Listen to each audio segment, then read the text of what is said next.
Hi there, my name is Dr. Jin Eslami. I'm a board certified periodontist and I practice in Orange County, California.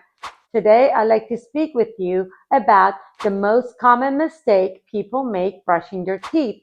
So, one thing you want to do is definitely not brush hard. Harder is not better.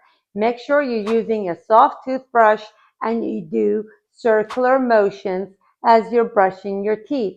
Another mistake that people make is a lot of people use an electric toothbrush, which is great. But the only problem is you do not want to put pressure when you're brushing your teeth with the electric toothbrush.